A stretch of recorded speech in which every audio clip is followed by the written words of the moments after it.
dear guests, on behalf of the Icelandic Parliament Centenary Committee and RIKK, the Institute for Gender, Equality and Difference at the University of Iceland, I'm very pleased to open this conference on the centenary of women's suffrage in Iceland and on the status of women's rights within a Nordic and international context. Together with the conference speakers, scholars, ministers, ambassadors, and other guests, it is an honor to welcome our special guests, former President of Iceland, Madam Vigdís Finnbogadóttir, former Prime Minister of Norway, Mrs. Gro Harlem Brundtland, and Executive Director of UN Women, Mrs. Phumzile Mlambo-Ngcuka. This event marks the culmination of Alþingi's year-long festivities to commemorate the occasion when Icelandic women got the vote.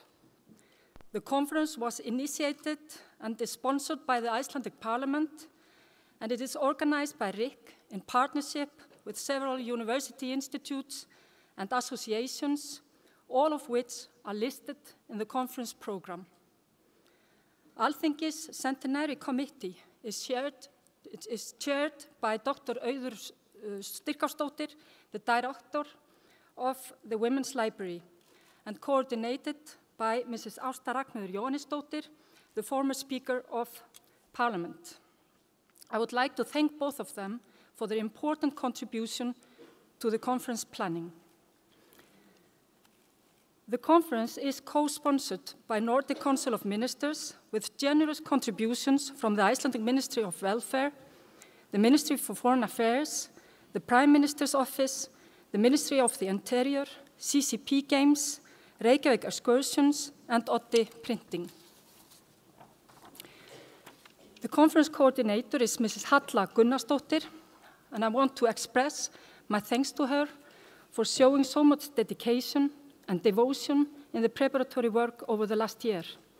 It has been a pleasure and a privilege to work with her. I also want to thank Kristín Pálsdóttir, who is the project coordinator of RIKK and who has provided much assistance in making this event happen. They are both here at the conference venue, at your service. All staff members of the conference wear yellow name tag ribbons. If you have any questions, feel free to approach any of them. As we care for the environment, we would be very grateful if you leave the plastic holders together with the ribbons behind when you leave the conference venue. You can leave them at your table. I also want to draw your attention to an exhibition which is a part of the conference. It is located on the ground floor of this building at the entrance, and the entrance is free. This international conference is a special occasion in a double sense. First, as I mentioned, it marks the culmination of a year-long celebrations in Iceland.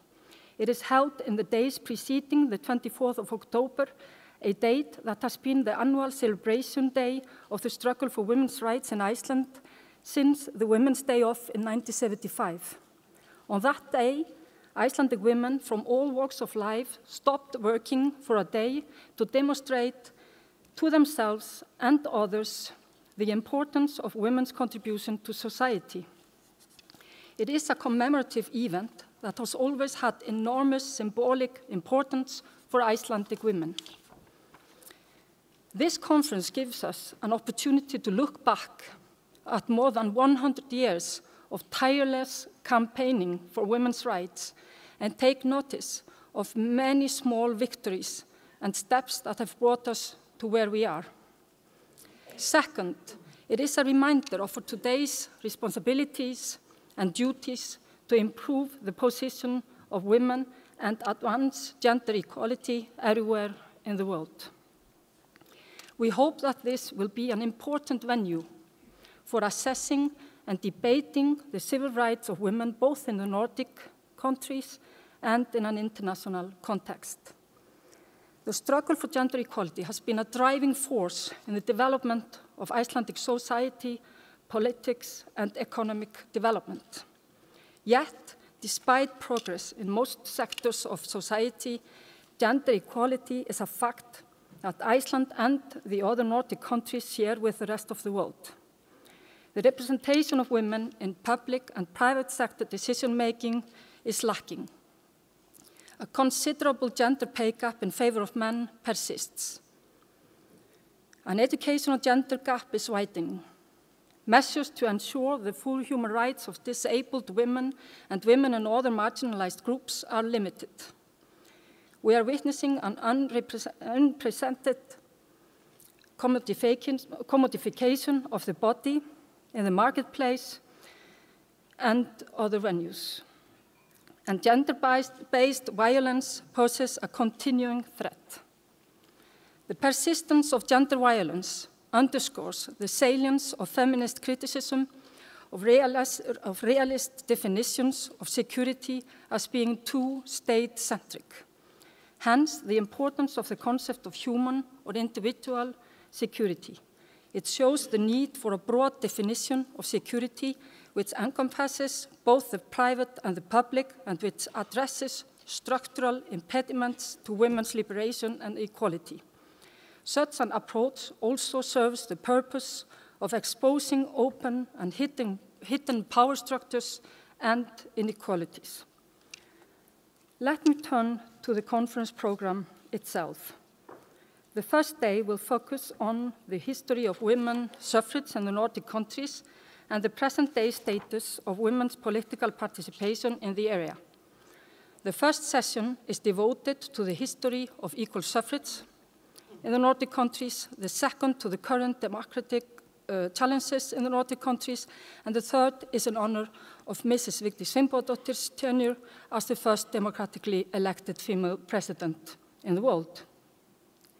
Tomorrow we will focus on the current threats to women's civil rights, women's share in the public space, women's control over their own bodies, and the gendered side of the economy. More details are in the printed conference program as well as on the conference website.